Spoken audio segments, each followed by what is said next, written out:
हमारा ब्रह्मांड बहुत विशाल है और यह काफी सारी मिस्ट्री और रहस्यमयी चीजों से भरा पड़ा है। हमारी कोशिश अक्सर यही रहती है कि हम इन मिस्ट्रीज को सोल्व करें और इससे ब्रह्मांड को पूरी तरह से एक्सप्लेन कर पाए। जैसे ही हम कोई एक मिस्ट्रीज सोल्व करते हैं वैसे ही हमें कोई और नई मिस्ट्री मिल जाती है और इसीलिए यह ब्रह्मांड हमेशा रहस्यमयी बना रहता है। हर रहस्यमयी और अनएक्सप्लेन चीजें इतनी ज्यादा है कि शायद ही हम इन सारे रहस्यों को सुलझा पाए। इन मिस्ट्रीज में टॉप पर नाम आता है डार्क मैटर और डार्क एनर्जी का। इनके केवल नाम ही किसी को डराने के लिए काफी है। डार्क मैटर और डार्क एनर्जी यूनिवर्स में सबसे बड़े स्केल्स पर काम करने वाले दो अलग अलग तरीके के ऐसे फोर्सेज हैं जिन्हें हम अब तक एक्सप्लेन नहीं कर पाए हैं और उनका नेचर कैसा है और यह क्यों काम करते हैं यह हमें अब तक नहीं पता।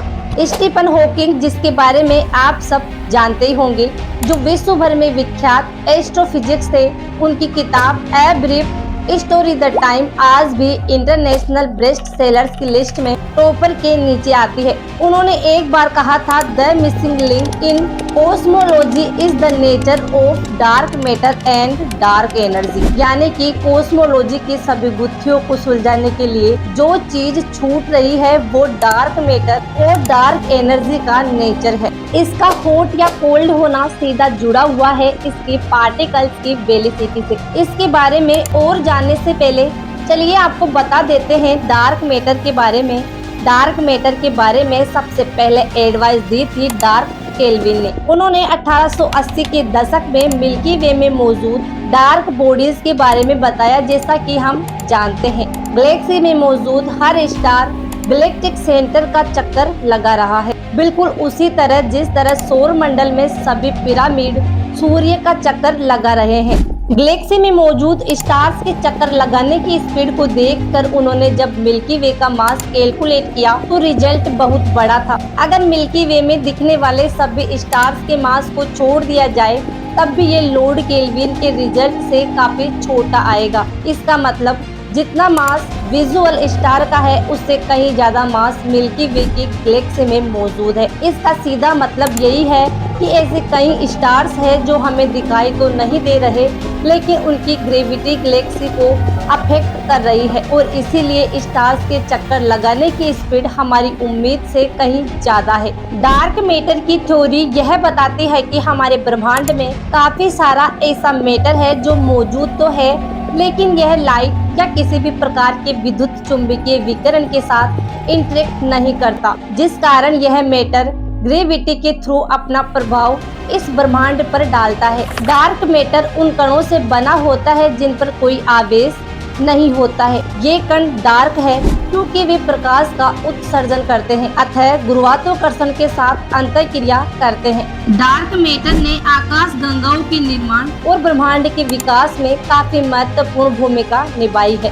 डार्क मैटर अजीब बना हुआ है। डार्क मैटर स्टील, लोहा, एल्यूमिनियम, जस्ता और कांस्य धातु से बना है और इसका उपयोग कई तरह के अनुप्रयोगों में किया जाता है। डार्क मैटर बहुत हल्के होते हैं।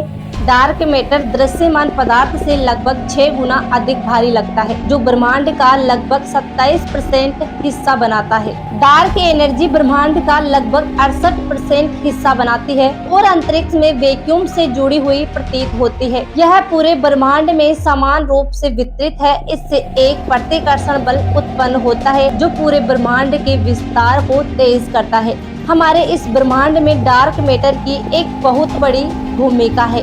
आज भले ही हम इनके बारे में ज्यादा कुछ तो नहीं जानते, वहीं दूसरी तरफ भविष्य ऐसी कई संभावनाओं को लेकर खड़ा है जिसके बल पर कहा जा सकता है कि आगे आने वाले समय में डार्क मैटर के विषय में काफी कुछ जाना जा सकता है। डार्क मैटर के नेचर को हम अब तक एक्सप्लेन नहीं कर पाए हैं तो उसे फास्ट मूविंग या स्लो मूविंग पार्टिकल्स में क्लासिफाई करने की क्या जरूरत थी। अगर डार्क मैटर पार्टिकल्स फास्ट या स्लो मूविंग है तो उसे भला हमें क्या फर्क पड़ सकता है। इससे पहले तो हमें डार्क मैटर के पार्टिकल्स के बारे में जान लेना चाहिए। लेकिन दोस्तों ऐसा नहीं है। डार्क मैटर को हॉट या कोल्ड में क्लासिफाई करने के पीछे एक काफी बड़ा रीजन है। दरअसल डार्क मैटर हमारे यूनिवर्स को कंबाइन करने वाला फोर्स है। डार्क मैटर ने ब्रह्मांड में जाल की तरह फैलना शुरू किया और नॉर्मल मैटर डार्क मैटर के इस जाल में जगह जगह जाकर ग्रेविटी के कारण इकट्ठा होने लगा, जिसके कारण नॉर्मल मैटर ने गैलेक्सी की फॉर्मेशन की। नॉर्मल मैटर की खुद की ग्रेविटी इतनी नहीं थी कि ब्रह्मांड की शुरुआत में गैलेक्सीज कोल्डेस्ट बना पाए। इस बारे में आपकी क्या राय है, हमें जरूर शेयर करें और ऐसे ही रोचक वीडियो देखने के लिए सब्सक्राइब करें हमारे चैनल को।